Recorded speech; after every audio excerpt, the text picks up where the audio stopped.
ಎಲ್ರಿಗೂ ನಮಸ್ಕಾರ. ನಾಗತಿಹಳ್ಳಿ ಚಂದ್ರಶೇಖರ್ ಅವರು ಡೈರೆಕ್ಟ್ ಮಾಡಿದಂಥ ಸಿನಿಮಾ ಸೂಪರ್ ಸ್ಟಾರ್. ಉಪ್ಪಿಯವರು ಕೀರ್ತಿ ರೆಡ್ಡಿ ಅವರು ಅಭಿನಯಿಸಿದರು. ಈ ಸಿನಿಮಾ ಮುಕ್ಕಾಲು ಭಾಗ ಆದಮೇಲೆ ನಾಗತಿಹಳ್ಳಿ ಅವರ ಒಂದು ಹೊರಗಡೆ ಬರ್ತಾರೆ ಪ್ರಾಜೆಕ್ಟಿಂದ. ಉಪ್ಪಿಯವರು ಕಂಟಿನ್ಯೂ ಮಾಡ್ತಾರೆ ಅಂತ ನಾಗತಿಹಳ್ಳಿ ಅವರು ಎಲ್ಲ ಕಡೆ ಹೇಳಿದ್ದಾರೆ. ಆ ವಿಷಯನ ಪಕ್ಕಕ್ಕಿಟ್ಟರೆ ಈ ಸಿನಿಮಾದ 2 ಅದ್ಭುತ ಹಾಡುಗಳು ಹೆಂಗೆ ಸೃಷ್ಟಿಯಾಯಿತು ಅಂತ ನಿಮಗೆ ಹೇಳಬೇಕು. ಎಲ್ಲ ಹಾಡುಗಳು ತುಂಬ ಚೆನ್ನಾಗಿದೆ. ಇದರಲ್ಲಿ ಒಂದಕ್ಕಿಂತ ಒಂದು ವಿಭಿನ್ನವಾಗಿದೆ ಹಾಡುಗಳು. ಎಲ್ಲ ಬೇರೆ ಬೇರೆ ಸಿಂಗರ್ಸ್ ಅದ್ಭುತವಾಗಿ ಹಾಡಿದರು. ಆದರೆ 2 ಹಾಡಿನ ಬಗ್ಗೆ ಮಾಹಿತಿ ನಂಗೆ ಗೊತ್ತಿರೋದ್ರಿಂದ ನಿಮಗೆ ಹೇಳಬೇಕು. ನೋಡಿ, ಆಕಾಶ ಆಡಿಯೋದಲ್ಲಿ ಹಂಸಲೇಖ ಅವರು ಕೂತಿರ್ತಾರೆ ಕಂಪೋಸ್ ಮಾಡೋಕ್ಕೆ. ಅಲ್ಲಿ ಹಂಸಲೇಖ ಅವ್ರ ಜೊತೆ ಅವರ ಶಿಷ್ಯನಾದಂಥ ಸ್ಟೀಫನ್ ಪ್ರಯೋಗ್ ಅವರು ಅಂದರೆ ಪ್ರವೀಣ್ ದತ್ ಅವರು ಕೂತಿರ್ತಾರೆ. ಹಂಸಲೇಖ ಅವ್ರು ಏನು ಮಾಡ್ಬೋದು ಈಗ ಅಂತ ಪ್ರವೀಣ್ ದತ್ ಅವರು ಯೋಚನೆ ಮಾಡ್ತಾ ಇರ್ತಾರೆ. ಉಪ್ಪಿ ಸರ್ ಬರ್ತಾರೆ, ಉಪೇಂದ್ರ ಅವರು ಬರ್ತಾರೆ. ಉಪ್ಪಿ ಸರ್ ಹೆಂಗೆ ಅಂದರೆ ಎಲ್ಲೇ ಶೂಟಿಂಗ್ ಸ್ಪಾಟ್ಗಾಗಲಿ, ಅವ್ರು ಡೈರೆಕ್ಷನ್ ಮಾಡೋದಾಗಲಿ, ಮ್ಯೂಸಿಕ್ ಕಂಪೋಸ್ ಮಾಡಿಸೋವಾಗಲಿ ಅವ್ರು ಬಂದರೆ ಎಲ್ಲರನ್ನೂ ಕನ್ಫ್ಯೂಸ್ ಮಾಡಿಬಿಡ್ತಾರೆ. ಕನ್ಫ್ಯೂಸ್ ಮಾಡಿ ಮುಂದೆ ಕೂತವ್ರನ್ನ ಒಂದು ಕಂಟ್ರೋಲ್ ತಗೊಳ್ಳೋದು, ಅದು ಉಪ್ಪಿ ಸರ್ ಸ್ಟ್ರಾಟರ್ಜಿ. ಅದು ಸ್ಟ್ರಾಟರ್ಜಿನೂ ಆಗುತ್ತೆ, ಅವರ ಒಂದು ವರ್ಕಿಂಗ್ ಸ್ಟೈಲು ಆಗುತ್ತೆ. ಅಂದರೆ ನಾನು ಏನು ಬೇಕೋ ಅದನ್ನ ಮಾಡಿಸ್ಕೊಬೋದು ಹೇಳ್ಬಿಟ್ಟು ಅಂತ ಹೇಳೋದು ಉಪ್ಪಿ ಸರ್ ಅವ್ರ ಐಡಿಯಾ. ಬರ್ತಾರೆ, ಬಂದ ಕೂಡಲೇ ಹಂಸಲೇಖ ಅವರು ಏನೋ ಹೆಂಗಿದೆಯೋ ಅಂತ ಕೇಳ್ತಾರೆ.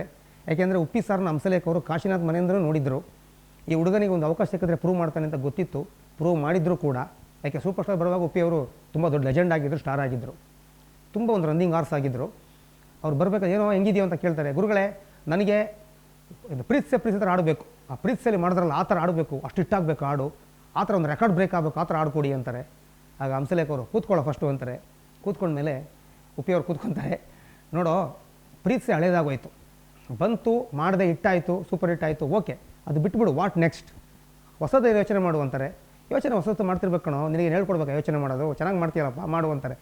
ಉಪೇಂದ್ರ ಅವರು ಕನ್ಫ್ಯೂಸ್ ಆಗ್ಬಿಡ್ತಾರೆ. ಎಲ್ಲರನ್ನೂ ಕನ್ಫ್ಯೂಸ್ ಮಾಡಿದ ಉಪೇಂದ್ರ ಅವರು ಅಲ್ಲಿ ಕನ್ಫ್ಯೂಸ್ ಆಗ್ತಾರೆ. ಆಗ ಹಂಸಲೇಖ ಅವರು ಒಂದು ಪ್ರಶ್ನೆ ಕೇಳ್ತೀನಿ, ಉತ್ತರ ಹೇಳು ಅಂತಾರೆ. ಕೇಳಿ ಗುರುಗಳೇ ಅಂತ. ಏಕಲವ್ಯ ಏನು ಕೊಟ್ಟರು? ಬೆರಳು ಕೊಟ್ಟರು. ಬೇಡ್ರ ಕಣ್ಣಪ್ಪ ಏನು ಕೊಟ್ಟರು? ಕಣ್ಣು ಕೊಟ್ಟರು. ನೀನು ಹೃದಯನೇ ಕೊಡ್ತೀನಿ ಅಂತ ಹೇಳ್ಬಿಡು ಅಂತಾರೆ.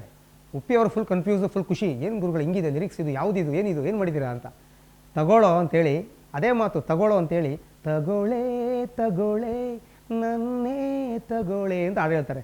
ವಿತ್ ಲಿರಿಕ್ಸು, ಟ್ಯೂನು ಹಂಗೆ ಆಡ್ತಾರೆ ಹಂಸಲೇಖ ಅವರು. ನುಡಿಸ್ಕೊಂಡು ಆಡ್ತಾರೆ. ಉಪ್ಪಿ ಅವರು ಫುಲ್ ಖುಷಿ ಆಗ್ಬಿಡ್ತಾರೆ.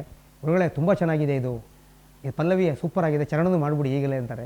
ಮಾಡ್ತೀನಿ ನೋಡು ಅಂತೇಳಿ ಎಲ್ಲ ಪೇಪರ್ ಪೆನ್ ತೊಗೊಂಡು ಹಂಗೆ ಬರೀತಾರೆ. ಆಡ್ತಾನೇ ಬರೀತಾರೆ ಹಂಸಲೇಖ ಅವರು, ಗುನ್ಕೊಂಡೇ ಬರೀತಾರೆ. ಅಲ್ಲಿ ನಿನ್ನ ತಬ್ಬದ ಕೈಗಳು ದಂಡ, ನಿನ್ನ ಮಾತು ಕೇಳದ ಕಿವಿಗಳು ದಂಡ, ತಗೊಳ್ಳೆ ಕಿವಿ ತಗೊಳ್ಳೆ ಕೈ ತಗೊಳ್ಳೆ ಅಂತ ಬರೆದಿದ್ದಾರೆ.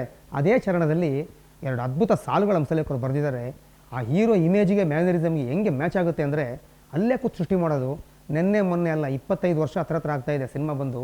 ಆವಾಗಲೇ ಎಂಥ ಸಾಲುಗಳು ಬರೆದಿದ್ರು ಅಂದರೆ, ಹೃದಯದ ವೀಣೆ ಬಗುತ್ ತೋರಿಸೋ ದಮ್ ಇರೋ ಕವಿ ನನ್ನೋಡೆ, ಕರುಳಿನ ತಂತಿ ನಾದದಲ್ಲಿ ದಿಲ್ ಹಿದ್ರೆ ನೀನು ಹಾಡೆ ಅಂತ.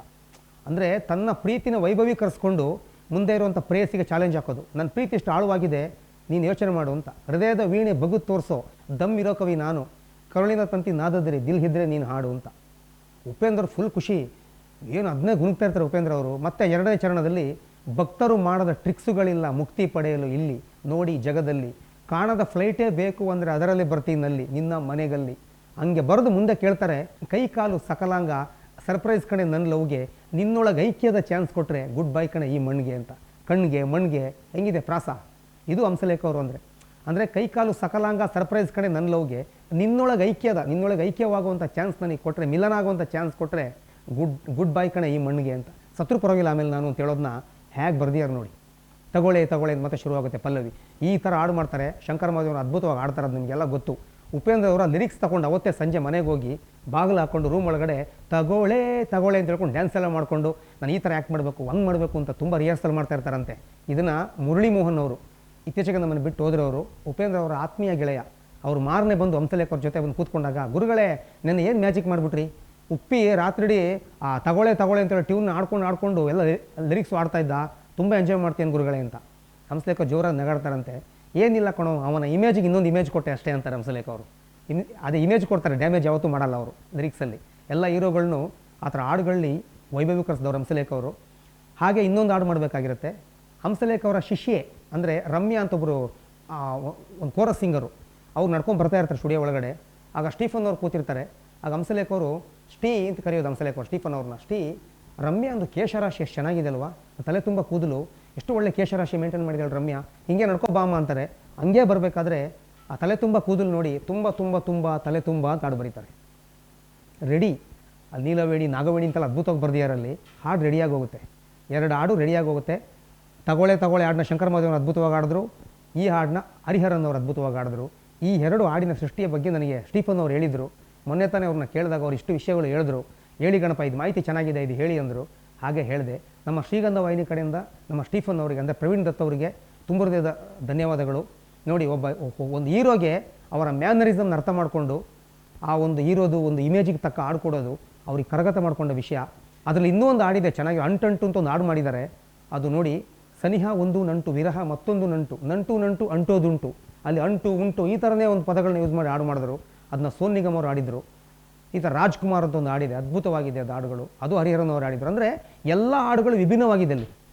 ಅಲ್ಲಿ ಪ್ರಾಬ್ಲಮ್ ಮೇಲೆ ಒಂದು ಹಾಡು ಮಾಡಿದ್ದಾರೆ. ನಾನು ಓಮ್ ಅಂದ್ರೆ ಪ್ರಾಬ್ಲಮ್, ನಾನು ಇಶ್ ಅಂದ್ರೆ ಪ್ರಾಬ್ಲಮ್, ನಾನು ಎ ಅಂದರೆ ಪ್ರಾಬ್ಲಮ್, ಸ್ವಸ್ತಿಕ್ ಅಂದರೆ ಪ್ರಾಬ್ಲಮ್. ಅಂದರೆ ಉಪೇಂದ್ರ ಅವರು ಹಳೆ ಟೈಟ್ಲ್ ಇಟ್ಕೊಂಡು ಹಾಡುಗಳು ಮಾಡಿದ್ರು. ಇದೆಲ್ಲ ಹಂಸಲೇಖ ಅವರು ಎಲ್ಲೂ ಕಾಂಪ್ರಮೈಸ್ ಆಗಲ್ಲ ಇಂಥ ವಿಷಯಗಳಲ್ಲಿ. ಅಂತ ಅವಕಾಶ ಸಿಕ್ಕಿದ್ರೆ, ನಮ್ಮ ಮೊನ್ನೆ ಮುಂಜಾನೆ ಮಂಜು ವಿಡಿಯೋದಲ್ಲಿ ಇದನ್ನೇ ಹೇಳಿದ್ದು, ಸುತ್ತಮುತ್ತ ಏನು ಸಿಗುತ್ತೆ ಅವಕಾಶ ಅದನ್ನ ಅವ್ರು ಬಿಟ್ಕೊಡಲ್ಲ, ಹಂಗೆ ಬರೆದು ಬಿಡ್ತಾರೆ. ಈ ಎರಡು ಹಾಡನ್ನ ಅಲ್ಲೇ ಬರೆದ್ರು. ಹಾಗಾಗಿ ತಗೊಳ್ಳೆ ಹಾಗೂ ತುಂಬ ಸೂಪರ್ ಸ್ಟಾರ್ ಸಿನಿಮಾದ ಈ ಎರಡು ಹಾಡುಗಳ ಸೃಷ್ಟಿ ಬಗ್ಗೆ ನಿಮ್ಗೆ ಹೇಳಬೇಕಿತ್ತು. ಈಗ ಯೂಟ್ಯೂಬ್ಗೆ ಹೋಗಿ ಹಾಡುಗಳು ನೋಡಿ. Hats off to Hamsalekha sir.